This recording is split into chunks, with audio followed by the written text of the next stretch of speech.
Hello guys, welcome to you all on my YouTube channel My Chemistry. आज मैं आपको ना इंग्लिश का टॉपिक बताऊंगी जो आपकी रीड के सिलेबस में आएगा। लक्ष्य पब्लिकेशन की बुक है। इसका बुक का रिव्यू मैंने आपको प्रीवियस वीडियो में दे दिया है। तो इसी बुक से हम पूरी अपनी लैंग्वेज इंग्लिश को कवर करेंगे। लैंग्वेज 1 और 2 दोनों के लिए हम इसको कवर करेंगे, ठीक है। तो हमारा टॉपिक है, आज का टॉपिक हमारा है प्रिंसिपल ऑफ टीचिंग इंग्लिश। तो इस टॉपिक में ना ये दोनों पेपर के लिए है, दोनों पेपर में आ रहा है ये टॉपिक। तो मैं आपको एक बार रीड का सिलेबस एक बार दिखा देती हूँ। ये रीड के पैटर्न के ही अकॉर्डिंग मैंने ये बनाया है, ठीक है। तो ये देखिए रीड का सिलेबस, आपको पता ही है रीड के सिलेबस में 2 पैसेज आएंगे आपके, अनसीन पैसेज 2 आएंगे और इसके बाद आपके क्या आएंगे, ये इंग्लिश की पैडालॉजी आएगी, ठीक है। तो पैसेज में से जो क्वेश्चन बनते हैं वो 5-5 नंबर के 2 पैसेज आएंगे। तो 10 मार्क्स के क्वेश्चन बने आपके पैसेज में से, और बाकी आपके जो 20 मार्क्स के जो पोर्शन बनेगा वो रेस्ट इसमें से बनेगा पूरा कंप्लीट।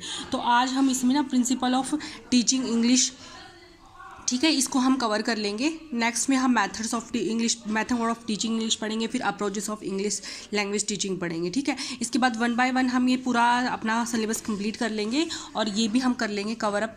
तो ठीक है, तो आज सेशन को स्टार्ट करते हैं हम। तो मैं इस सेशन में ना सारे प्रिंसिपल बता दूंगी आपको, जितने भी प्रिंसिपल हैं इसमें।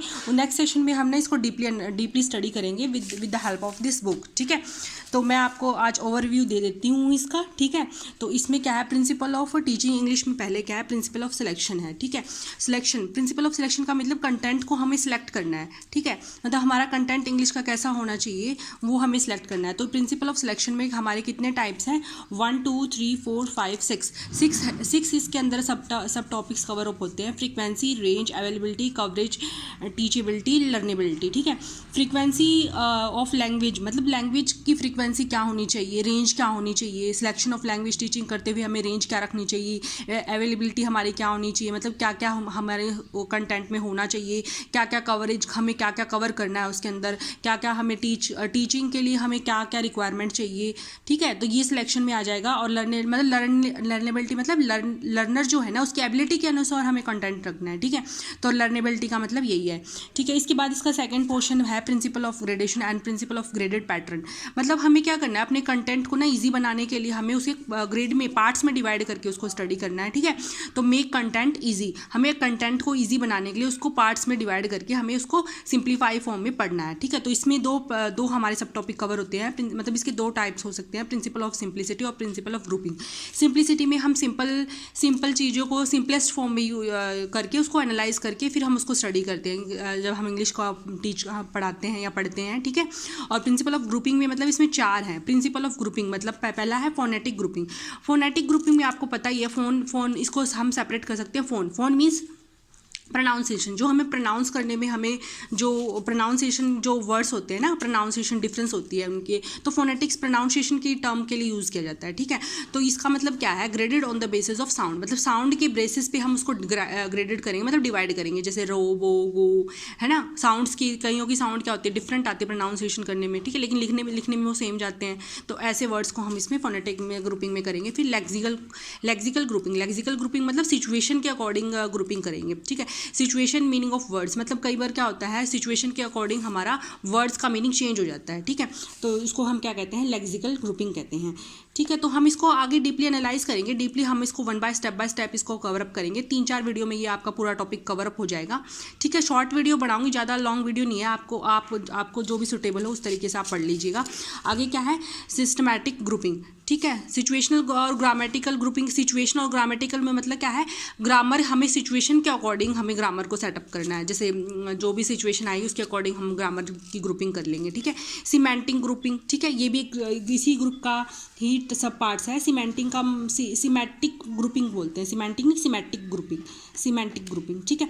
आगे देखो प्रिंसिपल ऑफ सीक्वेंसिंग में 3 है हमारे, ग्रामेटिकल सीक्वेंसेस, मतलब ग्रामेटिक के अकॉर्डिंग हमें सब्जेक्ट, वर्ब, ऑब्जेक्ट के अकॉर्डिंग हमें इसको ग्रामेटिकली अरेंज करना है।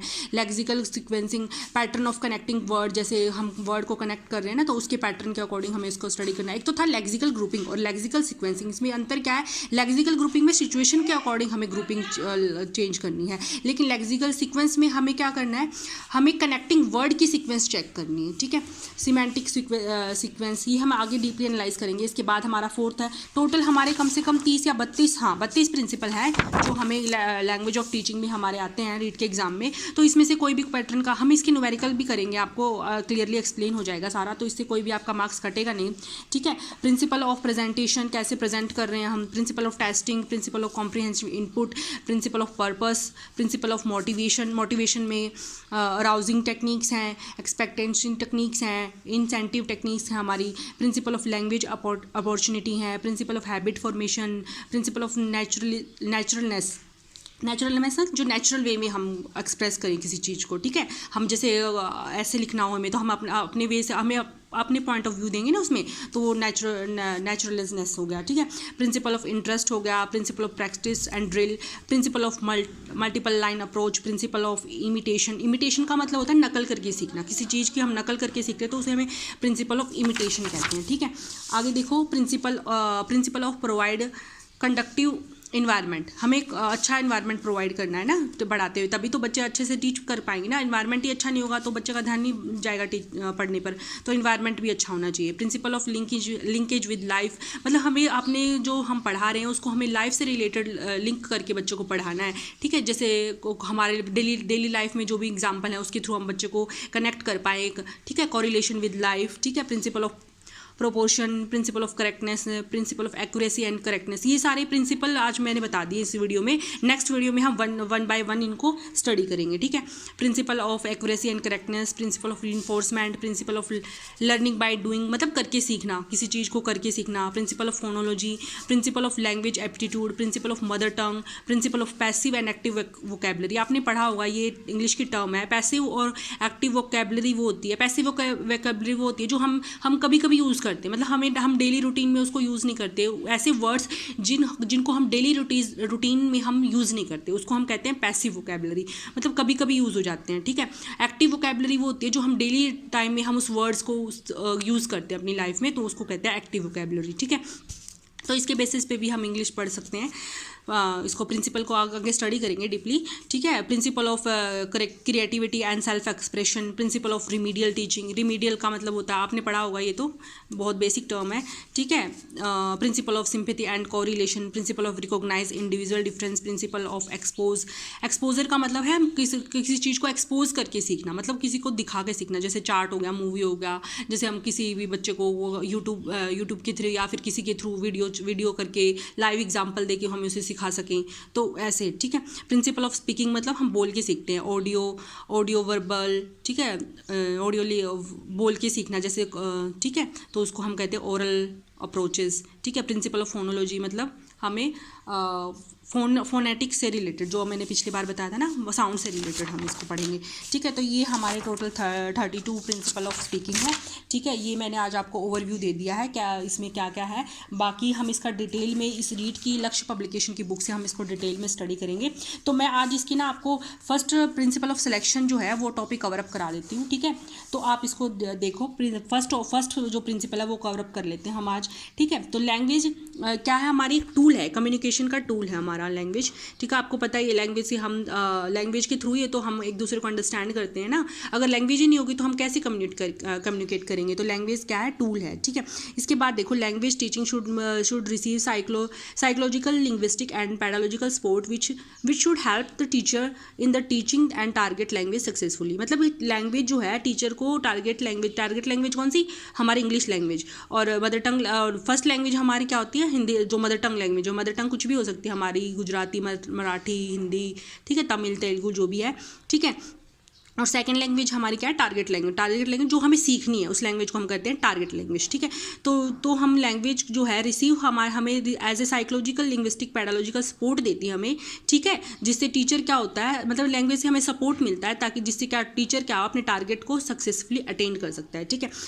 ठीक है। इसके बाद हम अपना प्रिंसिपल स्टार्ट करते हैं, principle of selection. Principle of selection में देखो, in a teaching of English a second language one important consideration is that which part of a language is can be taught in to the student in a week and what order. ठीक है, मतलब English की का कहने का मतलब क्या है कि एक इंपॉर्टेंट कंसिडरेशन है सेकंड लैंग्वेज को इंग्लिश में, जिसमें क्या कहता है स्टूडेंट के वीकनेस, ठीक है, वो हम उसको एनालाइज करते हैं, उसको सेलेक्ट करते हैं कि क्या क्या स्टूडेंट के वीकनेस हैं, क्या क्या किस में उसको कमी आ रही है। तो उसको जब हम एनालाइज करेंगे तो हम सेलेक्ट कर पाएंगे कि हमें कौन से पैटर्न से हमें कंटेंट को पढ़ाना है। तो selection of content must be done in respect of vocabulary, grammatical item, structure. ठीक है, तो क्या कहता है सिलेक्शन, कंटेंट का सिलेक्शन करना है हमें किसके बेसिस पे, वोकेबलरी के बेसिस पे, ग्रामेटिकल आइटम्स के बेसिस पे, स्ट्रक्चर के बेसिस पे। तो इसमें हमने सिलेक्शन में हमने कितने पॉइंट्स पढ़ने हैं आज, 6 पॉइंट पढ़ने हैं, 6 पॉइंट कवर करने हैं। ठीक है, फर्स्ट पॉइंट देखो फ्रीक्वेंसी। फ्रीक्वेंसी का मतलब होता है स्पीड, फ्रीक्वेंसी ऑफ स्पीड, मतलब किस स्पीड से हम, किस स्पीड या किस स्पीच से हम बच्चों को समझा रहे हैं, किस वे में हम उसको बता रहे हैं ताकि वो अपने हमारे लैंग्वेज को कैचअप कर पा रहा है नहीं, हमें अंडरस्टैंड कर पा रहा है नहीं। ठीक है, तो हमें क्या करना है, appear frequency in speech, speech में फ्रीक्वेंसी ऐसी बनानी है कि जिससे बच्चा समझ भी पाए और रिटन लिख भी पाए। ठीक है, बोल भी पाए और लिख भी पाए। ठीक है, इन द विच हमारे सिलेबस में जो भी इंक्लूडेड है। ठीक है, इसमें सेकंड क्या है हमारा रेंज। रेंज का मतलब क्या है कि एक होता है ना, कई बार होता है पर्टिकुलर रेंज सेलेक्ट करनी है हमें ताकि इसी लेवल तक ही बच्चों को पढ़ाया जाए, जिसका बच्चों का जितना लेवल है उसी के अकॉर्डिंग उसको पढ़ाया जाए ना। अगर हम ज़्यादा रेंज सेटअप कर लेंगे तो क्या होगा, बच्चों के माइंड में नहीं आएगा ना वो बात, उनका लेवल जिसके अकॉर्डिंग है उसी के अकॉर्डिंग हमें उसको पढ़ाना है। ठीक है, तो word structure which can be used in many contents और सिचुएशन, जो भी वर्ड या स्ट्रक्चर हम यूज़ करते हैं कंटेक्स्ट का सिचुएशन में, तो teacher should have select those words, उस वर्ड को टीचर को सिलेक्ट करना है which included large number of situation, जिसमें हमारे क्या हो, बहुत सारी सिचुएशंस कवर अप हो जाए, मतलब हमारी इतनी सारी सिचुएशन कवर अप हो जाए जो बच्चे के रेंज में आती हो। ठीक है, सेकंड थर्ड क्या है, अवेलेबिलिटी। अवेलेबिलिटी का मतलब है कि हमारे पास जो सोर्स अवेलेबल है ना, उसी के थ्रू हम स्टूडेंट को टीच कर पाएँ। ठीक है, तो कन्वीनियंट होता है ऐसे टीच करना। तो क्या बता रखा है, how far an item is convenient to teach, मतलब हमने जो आइटम सेलेक्ट किया है वो कितना कन्वीनियंट है पढ़ाने के लिए। ठीक है, हमारा जो कंटेंट है वो अच्छा होना चाहिए ना, तभी तो बच्चे इंटरेस्ट दिखाएंगे उसमें। अगर कंटेंट ही अच्छा नहीं है तो कैसे दिखाएंगे। तो select word are useful for student और नॉट, हमें वो वर्ड सेलेक्ट करना है जो स्टूडेंट के लिए यूजफुल हो। जैसे बैड हो गया, टेलीविजन हो गया, बच्चों को टेलीविजन में बहुत इंटरेस्ट होता है, तो ये वर्ड हमने सेलेक्ट कर लिया, इससे क्या होगा, बच्चों का इंटरेस्ट होगा तो बच्चे ध्यान देंगे उस बात पे। जो हमारे जो घरों में अवेलेबल है ना, उसी के बेसिस पे हम उसको क्या करेंगे, बच्चे की सेकंड लैंग्वेज को ईजी बना लेंगे उसको अंडरस्टैंडिंग वे में। ठीक है, आगे देखो, word is convenient to teach और नॉट, वर्ड वो सेम आ गया। Are available in the classroom, जो भी हमारे पास अवेलेबल जो मटेरियल है उसी के थ्रू हम बच्चे को सिखा रहे हैं, जैसे पेंसिल हो गया, पेपर हो गया, चार्ट हो गया, तो ये भी क्या है, कन्वीनियंट है। तो अवेलेबिलिटी होनी चाहिए, रेंज होनी चाहिए, पर्टिकुलर फ्रीक्वेंसी होनी चाहिए स्पीच में ताकि बच्चे समझ पाएँ और लिख पाएँ। ठीक है, तो फोर्थ क्या है, कवरेज। कवरेज मतलब हम कितना कवर कर पाते हैं, ठीक है, चीज़ों को, थिंग्स को, मटेरियल को कितना कवर पाते हैं। It is measure to the number of things which can be told by particular word. Teacher must select those words, मतलब टीचर को वो वर्ड सेलेक्ट करना चाहिए हायर कवरेज कैपेसिटी, जो हायर कवरेज कैपेसिटी कर सके। जैसे हमें बच्चों को फ्रूट सिखाना है तो हम क्या करेंगे, डेली जो लाइफ में वो पहले उससे पूछेंगे ना कि आप घर में क्या क्या फ्रूट लाते हैं, तो वो बच्चे बताएंगे कि ये लाते हैं, तो उसी से क्या होगा, बच्चे का इंटरेस्ट डेवलप होगा और वो इजीली टारगेट लैंग्वेज को सीख पाएगा। ठीक है, टीचेबिलिटी मतलब हमारी टीचिंग कैसी होनी चाहिए। ठीक है, the teaching should be include is must be easy teachability होनी चाहिए, मतलब हाँ बच्चे को आसानी से समझ आए ऐसी टीचिंग होनी चाहिए हमारी। तो क्लासरूम कंडीशन में हमें क्या करना चाहिए, एब्स्ट्रैक्ट एक तो होता है एब्स्ट्रैक्ट, एक होता है कंक्रीट। एब्स्ट्रैक्ट होता है जो मूर्त जो आइटम होते हैं, जो अमूर्त आइटम मतलब जो हमें दिखाई नहीं देते ऐसे आइटम, और कंक्रीट मतलब जो हमें आइटम दिखाई देते हैं। तो बच्चों को किस आइटम से सिखाना चाहिए, कंक्रीट से सिखाना चाहिए ना, जो उसको दिखाई दे। तो एब्स्ट्रैक्ट आइटम को हमें नहीं लेना चाहिए, ये हमें हायर क्लासेस में सिखाने चाहिए। तो abstract item must be taught in a later stage in the course, मतलब जब बच्चा बड़ा हो जाए, जब समझने लग जाए चीज़ों को, तब हमें उसे अमूर्त चीज़ों के बारे में सिखाना चाहिए, वरना हमें उन्हें कंक्रीट चीज़ें दिखाकर ही समझाना चाहिए। ठीक है, टीचर मस्ट टीच दो सेंटेंस और structure first which can be made clear by means of visible action. ठीक है, इन द क्लासरूम जो कंक्रीट चीज़ें हैं उसी के थ्रू हमें सिखाना चाहिए। तो हमारी टीचेबिलिटी ऐसी होनी चाहिए।